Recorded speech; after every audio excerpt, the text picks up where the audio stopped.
मैं आईना हूं, दिखाऊंगा दाग चेहरों के, जिसे बुरा लगे वो सामने से हट जाए। सभापति महोदय, दुनिया के सबसे बड़े लोकतंत्र का महापर्व चुनाव गुजर चुका है।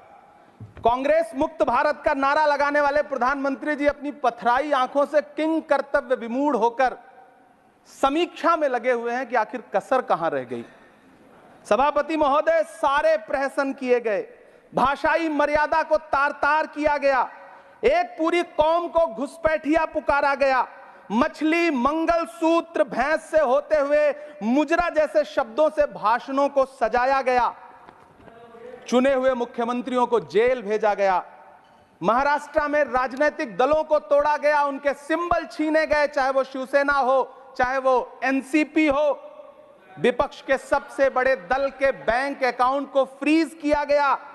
उसके बाद मोदी सरकार चुनाव लड़ने के लिए जनता के दरबार में गई, लेकिन वाहरी जनता ने दिखा दिया कि दर्द की हद से गुजारे तो सभी जाएंगे, दर्द की हद से गुजारे तो सभी जाएंगे, तैरे या डूबे किनारे तो सभी जाएंगे, कोई कितनी भी बुलंदी पे चला जाए मगर आसमानों से उतारे तो सभी जाएंगे। जनता ने दिखा दिया इस देश की। मैं महामहिम राष्ट्रपति महोदया के भाषण पर चर्चा करने के लिए, अभिभाषण पर चर्चा करने के लिए यहां खड़ा हुआ। सरकारी भाषण की मजबूरियां होती हैं, सरकार की तारीफ करनी पड़ती है, लेकिन जिस एक शब्द के इर्द गिर्द पूरा भाषण बुना गया था वो था अमृतकाल। सभापति महोदय, छात्र नौकरी मांगने पर लाठियां खा रहे हैं, 2 जून की रोटी मुहाल है, पेपर लीक ने लाखों छात्रों का भविष्य चौपट कर दिया है और देश को बताया जा रहा है कि अमृतकाल आया है।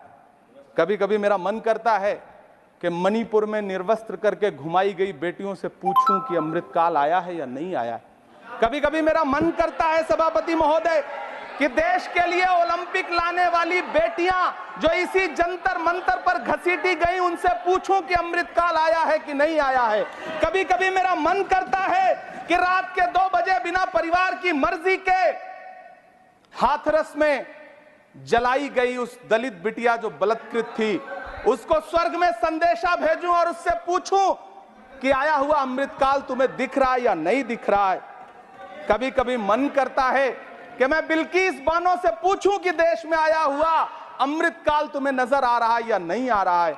सभापति महोदय, कभी कभी मन करता है कि भीड़ के जरिए लिंच करके मारे गए पहलू खान की 85 साल की दोनों आंखों की अंधी मां से पूछूं कि देश में आया अमृतकाल तुम्हें दिख रहा है या नहीं दिख रहा है। कभी कभी मन करता है कि ईद के कपड़े खरीद कर लौट रहे 17 साल के हाफिज जुनैद से पूछूं, जिसे बल्लभगढ़ में ट्रेन में लिंच करके मार दिया गया, कि अमृतकाल आया है या नहीं आया है। कभी कभी मन करता है नजीब की मां से पूछूं, कभी कभी मन करता है कि तबरेज अंसारी की विधवा से पूछूं, कभी कभी मन करता है कि सहारनपुर के उन 3 बच्चों से पूछूं जिन्हें छत्तीसगढ़ में लिंच करके मार दिया गया।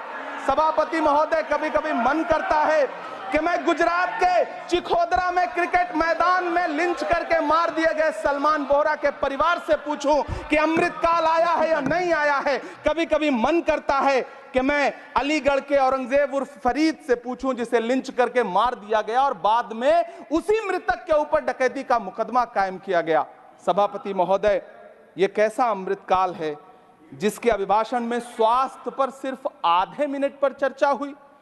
कैंसर के मरीज दिन ब दिन बढ़ रहे हैं, हार्ट अटैक से हंसते खेलते बच्चे जान गंवा रहे हैं, कभी क्रिकेट के मैदान में, कभी जिम में, और इस सरकार के पास स्वास्थ्य पर बात करने के लिए आधा मिनट है। सभापति महोदय, कोविड वैक्सीन को लेकर के लंदन की अदालत से जो तथ्य देश के सामने आए हैं, उन्होंने भय फैला रखा है। कांग्रेस की सरकारों ने भी चेचक, पोलियो और प्लेग जैसी महामारियों के टीके लगवाए, लेकिन न तो कभी सर्टिफिकेट पर अपना फोटो छपवाया और न कभी उसके नाम पर वोट मांगे। कांग्रेस की सरकारों ने यह किया है, लेकिन इन सरकारों ने क्या किया है, मोदी जी ने क्या किया है कि राजनीतिक दलों को तोड़ा और तोड़ करके चुनाव लड़े, और चुनाव लड़ने के बाद भी आशातीत सफलता प्राप्त नहीं हुई है। सभापति महोदय, अंतिम 1 मिनट आपसे लूंगा, मुझसे बहुत सारे। आधा minute please. 1 minute sir. You have made a speech, you know what you have did. अंत में सभा